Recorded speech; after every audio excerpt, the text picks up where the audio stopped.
नमस्कार, मी दीपाली सय्यद, महाराष्ट्र एप्स्टीन फाईलमधील कलाकार. खरं तर आमच्यावर 25 कोटीचा दावा टाकण्यात आला आहे आणि ज्या व्यक्तीने हा दावा केला त्याच्यावर मला हसू येत आहे. कारण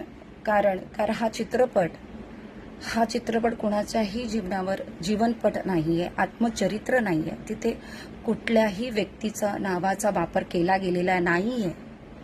हा चित्रपट केवळ आणि केवळ महाराष्ट्रामध्ये चाललेल्या भोंदू आणि भोंदूगिरीला फसून कित्येक महिलांचं आयुष्य बर्बाद झालेलं, संसार उद्ध्वस्त झालेले आहेत.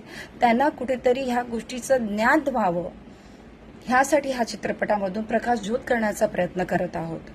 आणि हे करत असताना आमच्यावर जर अशा पद्धतीने कुठेतरी रोखठोक होत असेल तर हेही चुकीचं आहे. एक कलाकार म्हणून मला माहिती आहे की या चित्रपटामध्ये कुठल्याही व्यक्तीचा वापर करण्यात आलेला नाहीये, ना त्याच्या नावाचा वापर करण्यात आलेला आहे, नाही त्याच्या व्यक्तिरेखेचा वापर करण्यात आलेला आहे.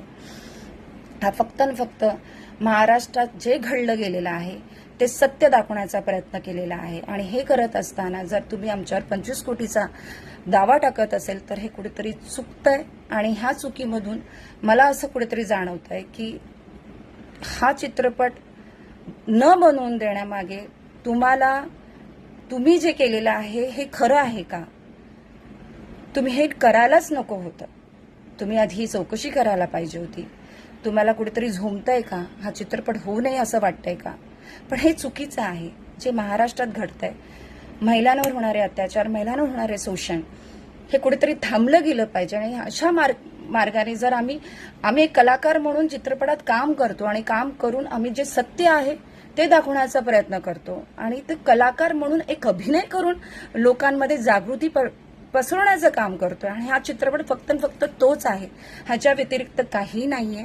त्याच्यामुळे मला असं वाटतं जे काही असेल हे आम्ही कोर्टात त्या गोष्टीला तर उत्तर देऊच, पण माझं हे सांगणं कर्तव्य बनतं की कुठेतरी ह्या गोष्टीला थांबवणं.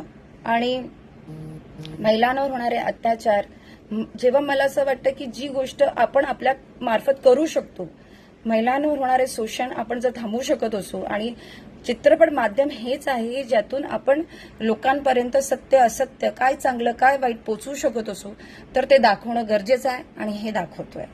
आणि त्यासाठी आम्हाला कोणीही थांबवू शकत नाही.